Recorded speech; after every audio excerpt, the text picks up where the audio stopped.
First story. My brother cut ties with me and our family after I cheated with his girlfriend, who got pregnant and married her with my parents' support.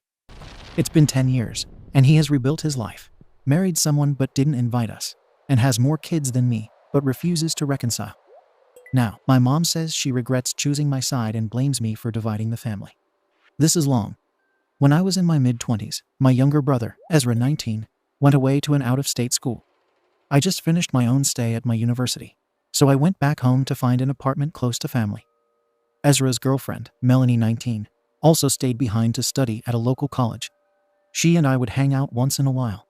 I didn't realize at first that I was playing with fire by doing this. Melanie and I got closer. We would go to the movies, grab a bite, and hang out at family dinners. Ez couldn't be there, but my dad would extend invites to Melanie, whom Ez dated all throughout high school. They planned to be married after school, so she was family. My dad also remarried, so we were trying to build new bonds with his new wife and her kids, one of whom was close in age to Melanie. I guess things began to get messy with my dad's new wife, who began to comment that I looked better with Melanie. I had a stable job and was ready to start my life and settle down. Melanie was offended at first, but as we grew closer, she began to also make similar comments. Ez would come down for the summer or some weekends, where they would still sleep together and function like a couple. When he would leave, she would be with me. Things got physical one night after I reacted jealously to her and Ez snuggling up. It was the turning point that I'd been waiting for. I know now I was wrong, and I'm not proud of any of this. My dad and his wife were at odds over our relationship. My dad was actually furious with me and demanded we stop. Melanie was disinvited from family dinners, and my dad reached out to my mom to inform her about us. My dad's wife had the opposite opinion. I have another sibling, 6 in total, all brothers, Aaron, who suspected something was off. Things came to a head when Aaron took Ez aside during a visit to let him know what he learned from who knows where. Aaron has always had it out for me, or so I believe, a story for another day. But what happened after setting my whole life in motion in the direction it's been for the last decade? It's been just over 10 years since Ezra discovered what we had done and set the whole family on fire. He had a go at our parents and my dad's wife for their involvement and their silence, and then he just left. It took a while, maybe a few months, 8, but he left, and I have yet to ever see him again. During those 8 months, I was not a kind person. After Melanie was embarrassed and mistreated by Ez for cheating, I immediately took her in, and we became official. Our family disapproved for a while, but eventually they came around. She fell pregnant, and I proposed. Her parents and my parents learned of this and agreed that it was best for the baby that we married, so they paid for everything. It was a humble wedding, but my family pulled through for me and showed up. During this time, Aaron continued to lecture my parents about their involvement with our relationship and the abandonment of Ezra. I understand that he was in pain and needed them. I did, too. I was becoming a new father and husband. I was looking into buying my first home, starting my first big job, and planning a wedding. I didn't expect Ezra to suck it up, but they are my parents too. My parents were preoccupied with us, so much so that Ezra moved a few towns over, and we didn't notice until a month or so. We used to see him around town, where he worked, but we noticed we stopped seeing him. I reached out only to find his number had changed. Aaron was no help, just criticisms and warnings about Ezra's well-being. No kind words for me, Melanie, or our child, though. I lost 2 brothers in actuality. Eventually, our wedding grew closer, and the invitations were sent out. There was no response from Ez and Aaron, which I expected, so I asked my mom to verify with them. I understood if the answer was no. What we found was that they were completely gone. Aaron had a long-time girlfriend who said no to our wedding and clammed up about where my brothers went off to. One aunt, the one who would often echo Aaron's comments and skip out on my wedding, let us know that they were safe and that we needed to move on. So that was that. It's sad to say I haven't seen them in 10 years. My parents were obviously distraught and regretful. It put a huge damper on our wedding and the birth of my child. We thought about combining their names as a middle name for my son, but ultimately decided no. They would likely never meet my kid, so there is no need to confuse him. However, watching my parents break down whenever family would get together took its toll. Anyone who knew where they were did not say. It remains a gray cloud over our lives to this day. I thought we had moved on by the time Mel and I had another kid. My parents seemed happy to be with me and my remaining brothers, and they saw that Mel and I were serious about our relationship, an ideal match. Soon enough, though, my mom decided to voice her regrets to me and Melanie personally. When she first found out about our relationship, she was staunchly against us, but came around when Mel fell pregnant. Now she knows that she made a mistake and lost 2 sons. Her relationship with Mel has suffered greatly. My dad's family is much more welcoming to Mel. She's one of their own. My dad does miss his sons, but he also loves his grandkids. He was content with this for a long time until my mom went ahead and located Aaron and Ezra. It hurt to feel that she would prefer to have held on to them and lost me and my sons in the process. She found that they were both married. Aaron to his longtime girlfriend, who eventually moved away years ago, and Ezra to an unknown woman. Both have a good number of children, more than I have, in fact. My mother got some therapy, reached out to my brothers, and has made contact with Ez. Aaron declined to reconcile, so she's been in contact with him for a year, even going as far as taking my youngest brothers with her to spend Christmas with Ez and his family. I've seen pictures of his sons, daughters, and wife too. I thought to keep a lot of this from my dad, but I come from a gossipy family, so I did show him what I found on my mom's Facebook before they could. My dad was overcome again, as if the wound were freshly exposed again. He felt he missed a lot and couldn't bear it. He looked at the images for a long time and eventually called my mom, and they spoke for hours. So I sit here with fractured relationships everywhere. My mom does not approve of me and my family. Mel and my mom do not speak. My dad is heartbroken. Ezra and Aaron took off and built a life with their own families. From the pictures, it seems they are still close, and though Aaron does not speak to our mother, his wife and kids do. The rest of my siblings are young men, just coming into their own. I love them so much, but I can't relate to them like I relate to my brothers, who are closer in age. It's been years since I've had to deal with what my actions have caused. My wife is beginning to get insecure about my feelings for her. She wonders if I regret her and the kids. I want to fix this. I failed to fix it before, but I need to now. I don't know how to repair it, though. How can I make amends for a marriage and life I don't regret? TLDR. I cheated with and married my brother's girlfriend. My 2 brothers rebelled and became estranged after we announced our engagement. It's been 10 years, and my parents are still hurt that they cut off the whole family. My mom has made contact with one brother, and my dad is now aware of how much he's missed out on. I would like to fix this. In the comments. Deleted. 1. It's not fair for you to say Ezra mistreated Mel after the cheating. She cheated, he has a right to be pissed. 2. You said Ezra blew up the family. That's got to stop. You know he didn't. You and Mel did. 3. Truth be told, you are still acting like a victim. I honestly can't see how you don't understand that it's completely reasonable that Aaron and Ezra didn't come to your wedding. 4. What do you mean things got physical right before you got with Mel? 5. It's completely understandable why your mother doesn't like Mel. She broke her son's heart, cheated on him, left him for his brother you, and broke up the family. 6. Your feelings of hurt are valid, but you cannot expect your mother to not have reached out to your brothers. That is selfish and unfair. 7. Why would you lose your sons? 8. Who do you want to apologize to? 9. Please stop using your sons as excuses in all of this. 10. Why are you saying your brothers rebelled and left the family? You rebelled by getting your brother's girlfriend pregnant. Really evaluate your word choice. In your whole post, you're deflecting responsibility. If the family fell apart, it was your brother's fault. If your mother was sad about losing contact with her other sons, it was hurtful to you. Everything is about you in the paragraph. You don't seem to care at all about Ezra. Do you see how that comes off? OP. That's fair. I know I made mistakes here. I struggle to understand why everyone had to be thrown away because I made those mistakes. But hopefully that's something that will become clear with time. I don't think it was unreasonable that they didn't come to my wedding.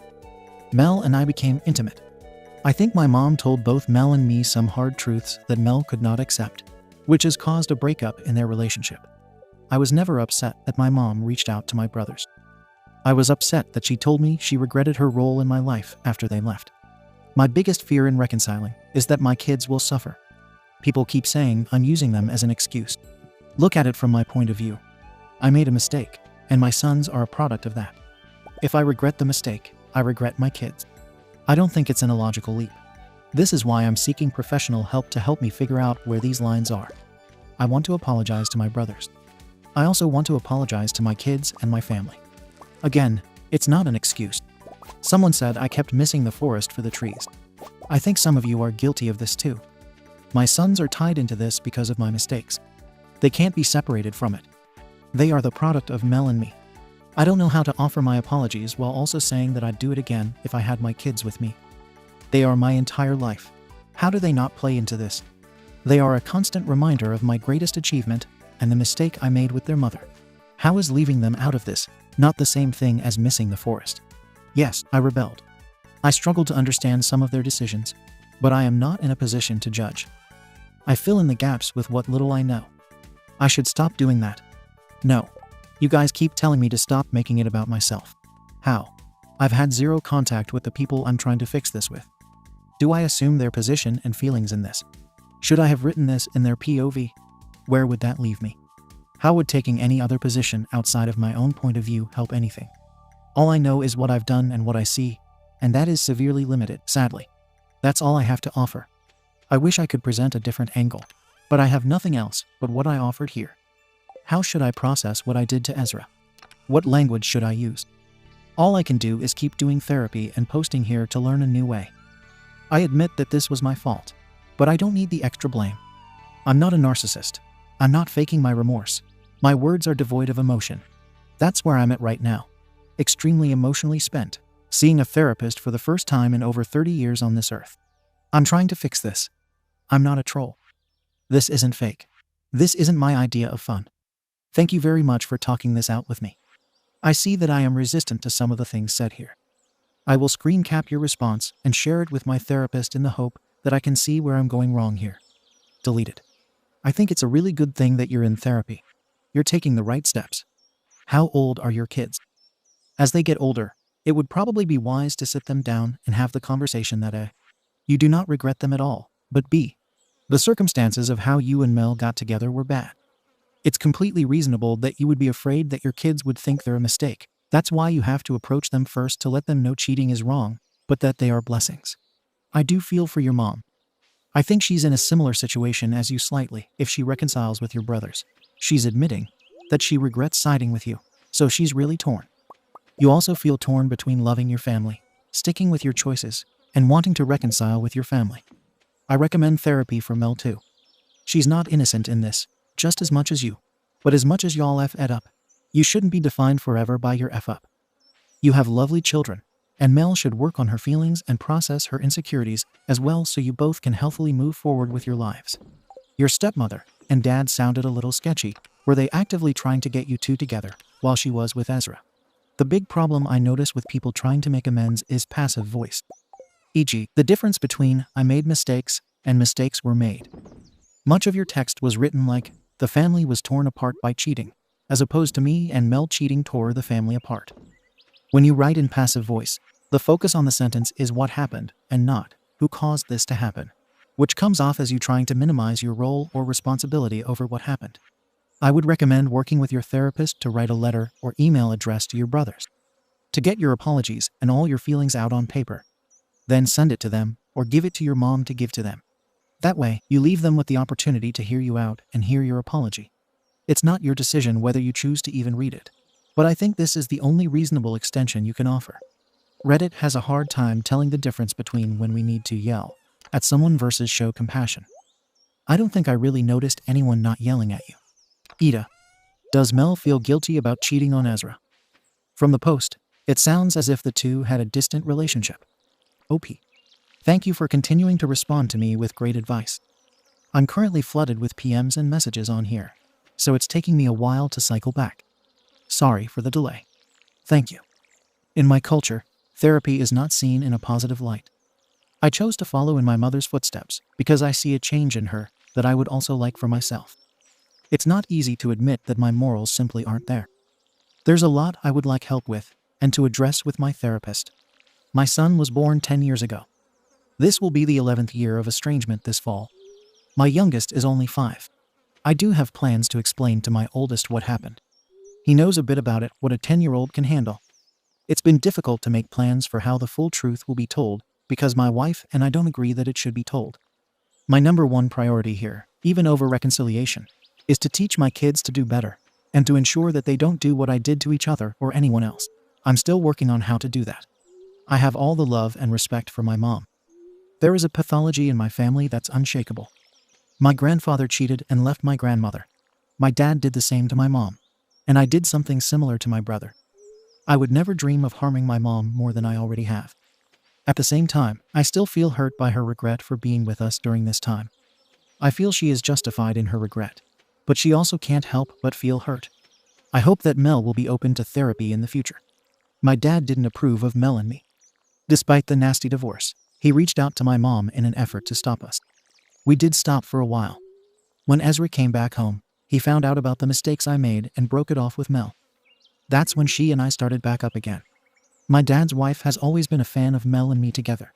She has no regrets about her role in that, and Mel takes care of her. Both can't understand why I want to fix things with my brother. I suspect that Mel can't face what we did. I'm not perfect.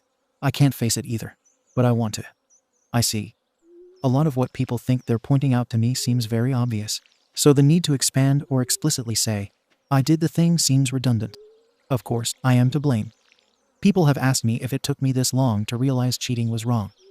I'm confused by the question. Of course, it didn't take me this long. It's like living a lie. It's very possible to put your head down, go to work to provide for your family, come home, and spend the rest of your day with them. That's a bubble of safety most of us have. My everyday life doesn't involve rehashing what I did wrong. That doesn't mean that I'm oblivious to it.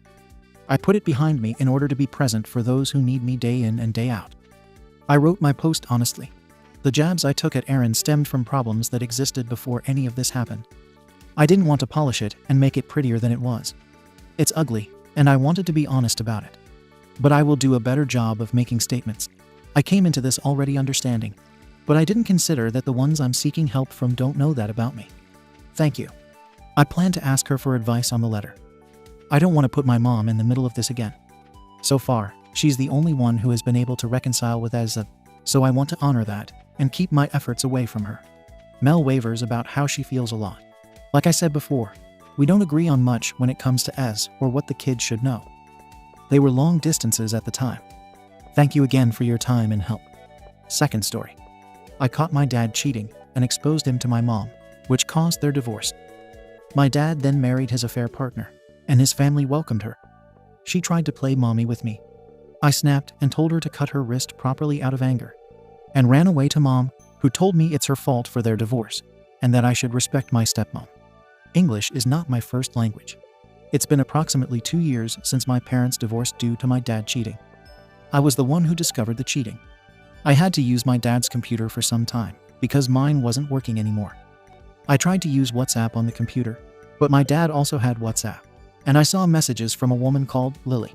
These messages were very explicit messages, as texting and videos. I was very angry with my dad, and I still am. I showed the evidence to my sister Sarah 19 and my brother Jack 15, and we decided to confront dad about this with mom being present. To say that my mom was angry wouldn't be enough. Both my dad and mom started arguing and said very mean things to each other. The conversation ended with my dad being kicked out of the house and staying with my grandparents. The divorce was very messy, but unfortunately, my dad gained full custody of me, and my dad wins more than my mom. After he gained full custody, my mom entered into a depression. My sister was able to help her cope with the hard times, but she still struggles a lot. Since then, me and my brother have been living with him and Lily, and it's been hell on earth. They ask us to make family plans and do this and that, but my brother and I have been very clear about the situation. They haven't made us feel bad, but they won't stop trying. The thing is, my dad's family treats her so well that it enrages me a lot. They all know that Lily is an affair partner, and they don't give two Fs about it. They treat her like she isn't the one who interrupted our lives, but the woman to whom my dad has been married for 25 years. The boiling point was when we were having dinner at my grandparents' house. My uncles, my aunts, and my cousins were there. They were talking to her, and I and my brother were sitting in the corner of the room silently. Lily approached us and said that we should try to be more social because we don't get to see the whole family so often. I snapped in here. Me. Who the F do you think you are to tell us what we should or shouldn't do? Stay in your effing part of the room, and we will stay in ours. My brother tried to calm me down, but it was already too late. My dad started arguing with me and said that I shouldn't be mean to her, and that they know they messed up, but they are trying to do the best they can to sort out the situation. I told them that there is absolutely nothing that they can do to solve the situation because it is already messed up. My dad mentioned that he has been paying for mom's therapy for the last 6 months. True. because he feels guilty about what he did, and I told him that that wasn't enough. Lily made a stellar apparition and said that maybe I should go live with my mom instead. Right now, I think the next comment I made was a gentle arsehole move on my part. Me? Yeah? Well, maybe you should cut your effing wrists. Let's see if that works this time. Lily has scars on her wrists. She mentioned that she had an attempt when she was in her 30s. The room went silent, and I looked to my brother, and she made a gesture with the head. Not of disapproval, but of maybe that was too much. Lily went crying to the bathroom, and my dad followed her. My uncle said very calmly that that was an arsehole comment. Me, I know. That's why I did it. I don't care. F you. After that comment, I took my things and told them to tell my dad that I was staying at mom's. After that, my uncle, the one that I insulted, told me that he knows that I am hurt about my dad's cheating. But he still cares about us, and even Lily cares about us. I started feeling guilty about the comment I made, and my brother told me that he was angry at Lily, but he has a limit, and he thinks that I passed the line here. I haven't talked to my mom or sister about this. Update. It's been almost a month since I posted, and many things have happened. I went on a week-long trip with my friends, and we partied the whole week. I really needed some disconnection from reality. Now to the update. As many of you said, there was something I didn't know about my parents' divorce. My mom noticed that I was distant. She already suspected something when I appeared at her home in the middle of the night. I talked to her about what had happened to Lily, and she started crying. She said that I shouldn't say that because it was her fault that my dad and she divorced. I didn't understand what she was saying. Why is it my mom's fault if the one who cheated was my father? She said that around 3 years before the pandemic, she started fooling around with weed to cope with anxiety. She talked about this with my dad, and he said that she should be careful and not enter a spiral, and she said that he shouldn't worry. My mom couldn't control herself and started using more strong drugs, which I will not mention here. My dad tried to help my mom, but she insisted that everything was under control.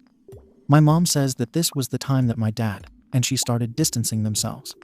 When the pandemic began, my mom began to be more anxious because she couldn't get any drugs. My siblings and I thought that it was just anxiety. My dad was very absent during the pandemic because he worked at a company with a lot of responsibility at that time. My mom usually went out to find drugs and then came back several hours later, more calm.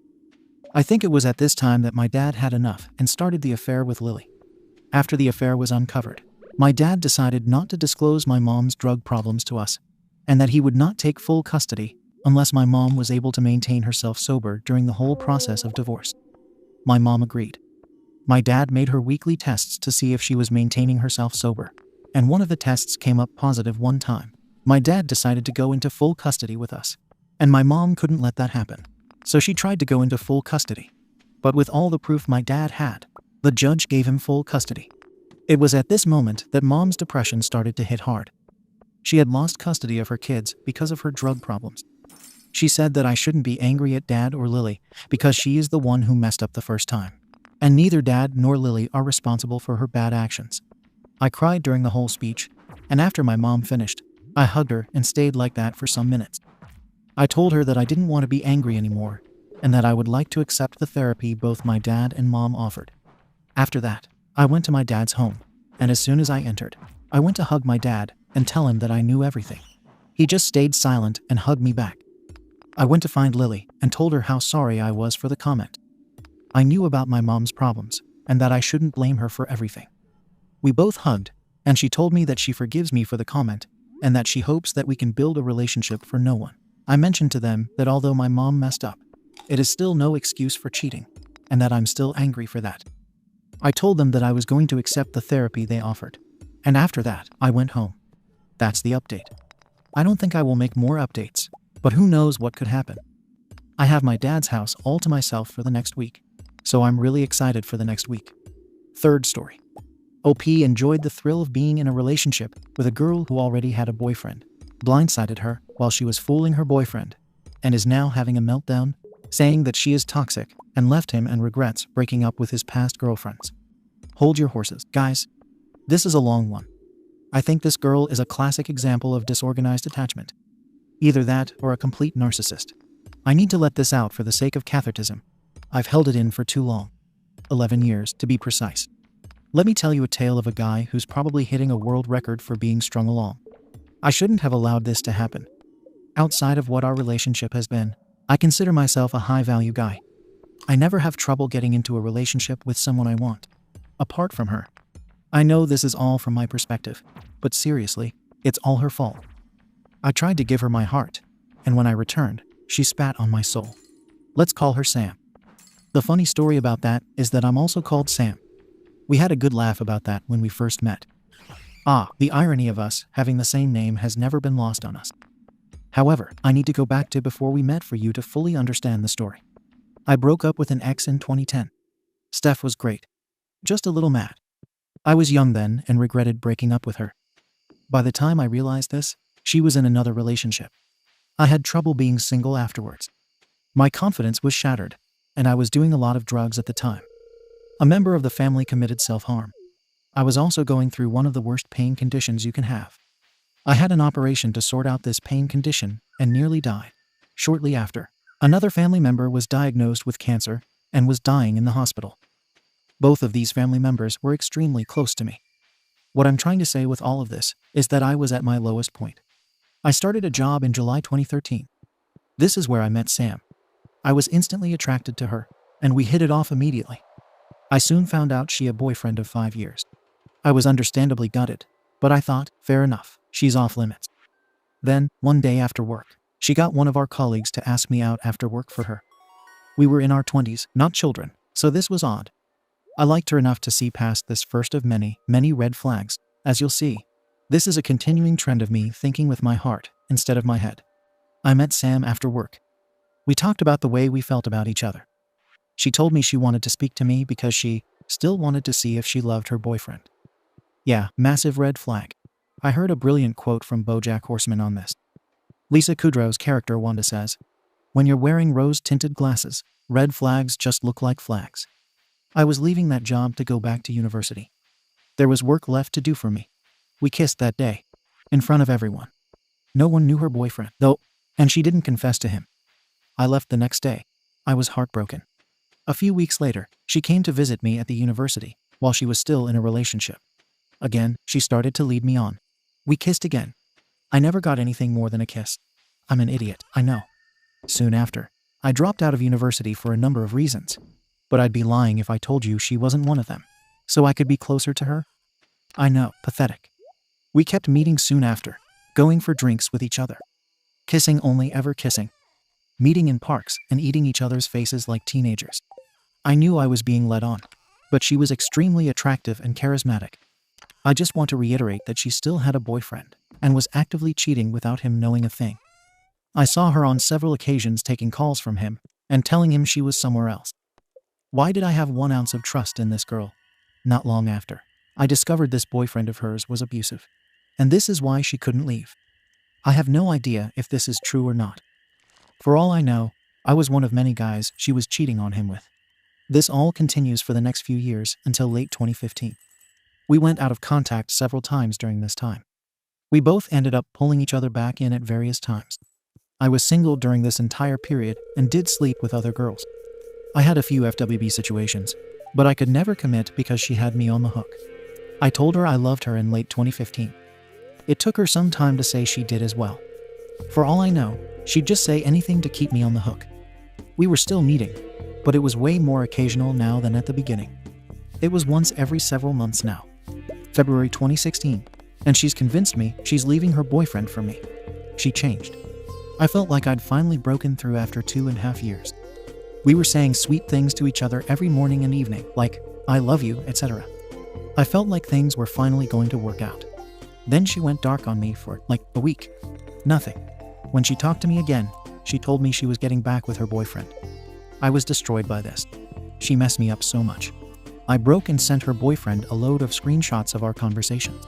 Some are sexual, and some are loving, involving a lot of feelings. I basically destroyed her life by doing that. And I was absolutely consumed by guilt. I've still never forgiven myself. There are a lot of ways. I suppose she destroyed her own life. I just told the truth. Was this the end? Not even close, I'm afraid to say. We stopped talking for a few months. I was heartbroken. She came back. It carried on. She had me so around her finger that she convinced me to talk to her boyfriend to say it wasn't as bad as I'd made out.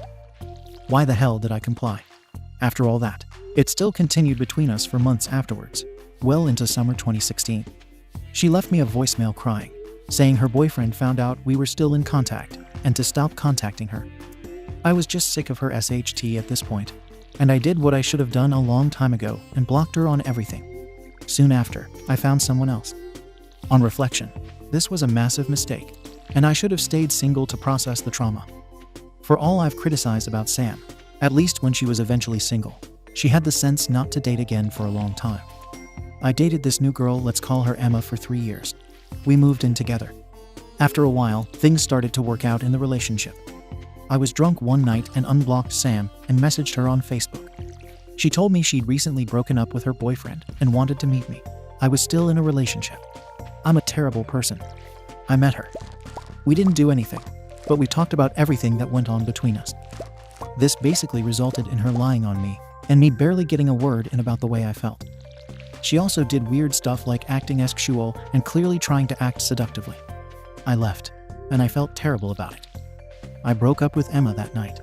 I felt terrible about my actions and knew that relationship was no longer working. Sam messaged me a few days later and said she was annoyed that I met her while I had a girlfriend. Things could have been different if I was single. I told her I had broken up with Emma. Sam proceeded to tell me that she didn't want anything and just wanted to move on with her life. Was this the end? Oh God, no, I'm truly a moron. So this all happened in the summer of 2019. I met another girl soon after this. Again, I realize I made a mistake by doing this. I have never given myself time to process it all and let her go. I've used other girls to bury the trauma, even if I did genuinely fall in love with these girls. So this is my current girlfriend, Amy. Amy really is a lovely person to her core, and I don't deserve her. I did not block Sam after the previous altercation, and I should have. The first time she contacted me was in October 2020, weirdly, on the anniversary of Amy and myself. She told me she had a dream about me, and it reminded her of me. I ignored Sam. Sam contacted me again in March 2021. She sent a drunken video saying I'd never forget her, because we shared the same name. I ignored her again. Then she contacted me for Christmas 2022. I caved this time and messaged back. I was courteous and told her I had a girlfriend, and she said she was happy that I had what I wanted now. I cut things off. She contacted me again. Christmas 2023. She told me she's now a singer in a nearby city and a digital nomad. On reflection, she was trying to make me jealous of her great new life. Things were not so great between me and Amy, and I got sucked in. She told me she was jamming a lot with this local artist. On reflection, I feel like they were effing, and he was messing her around. She contacted me to use me, as she always does. She got it out of me that I still had feelings. She denied she still had them for me despite contacting me at least once a year since we last met. She said she missed me, but just wanted to be friends. She went dark with me over Christmas shortly after, probably back with Mr. Artist. She contacted me again in January. She starts doing weird SHT, like taking 2 weeks to reply to messages, and behaves extremely flippant about my emotions with everything, while also hinting that she still has feelings. I put my foot down over it, and she blocked me. I understand that this was cheating on Amy, and I'm a terrible person for doing this. At least I had the sense not to meet Sam. I wish I could tell you it ended there, but I just allow myself to be used by this girl, and she gets in my head like no one else. I sent her a letter a few months ago, basically detailing everything she had done to me and demanding an apology. I understand that this may have freaked her out, and I may have come across as some kind of stalker. I've just been so damaged by it that I needed closure. I did admit to some feelings in there too. I shouldn't have any complaints about the way she has treated me. Again, this was cheating, and I'm a terrible person. There was no reply to the letter. Stupid me, I just won't get the message. I messaged her again last week, saying I wanted to speak to her on the phone to go through everything together. She found my brother's business page, called him, and told him that I needed to stop contacting her. It felt like a huge violation of boundaries. Maybe I did come across as a stalker. I didn't say anything particularly bad. I just found it insane that when she keeps getting in touch with me, it's fine. When I keep trying to get in touch with her, it's off limits. Anyway, this is all my own fault. I'm an idiot. I fell into this ridiculous high school drama for nothing. I've never gotten anything out of my relationship with Sam other than hurt. I've hurt relationships I've had with other women over her. I've spoken a lot to my therapist about this, And I think I actually have victim trauma over the whole thing, which is why I keep going back. That doesn't justify the hurt I have done to my relationships. And I'm a piece of SHT by going back and not having the balls to be direct with my girlfriends and tell them that there are difficulties in our relationship. I have not been a man. I have been a child. I think I have serious issues and damage to work through. I've destroyed another really good relationship with another great person. Amy over this toxic, evil person Sam. She will never have relationships as good as I have, because she is incapable of being vulnerable enough with someone to love them fully with all of her heart. I understood that if I ever got with Sam, things would definitely fall apart shortly after the honeymoon period, and I'm sure she'd just cheat on me. I believe she laid a trap for me, and I ate the bait. I'm a fool. I think I need some time alone to process all the damage I've done to myself. All the damage I've done to other women over this girl. The idea of it is giving me panic attacks. I think this is probably an indication that I need to go through this. I need to let go of Sam. I can't damage another woman over her. I need to be in a place where if Sam came back, begging on her hands and knees, telling me she loves me, and she's made nothing but mistakes with me, I could just confidently walk away. I nearly took another job all the way back in 2013. I took that job and never met Sam. She has systematically ruined my life, and I've never gotten anything out of it. I've been strung along and used for 11 years. She's probably F-ed, guys. She's known them for less than 11 hours. It was never about the SX for me anyway, despite it making me insanely jealous. I guess I did genuinely love her at one point, however messed up that is. And there's a part of me that never lets go of that love. And that's why I keep coming back. I need to let go. I just feel like I don't know how to. I have a lot of work to do with my therapist. It was a weird thing to drop at the end, but I was sawed as a kid by a relative of a similar age to me. I have wondered if self-esteem issues, etc., caused by this have allowed someone like Sam to tap into that vulnerable child in me who always thinks he's never good enough. Anyway, for anyone who's bothered to actually read this to the end, thank you. I know this is a lot of drama, and I know I've made a lot of mistakes in my life. I just needed to get this off my chest. I think I need a good, long cry now. Thank you for watching the video. If you are interested in listening to these kinds of stories, we've got more in store for you. Simply subscribe to our channel, hit the like button, and share it with your friends.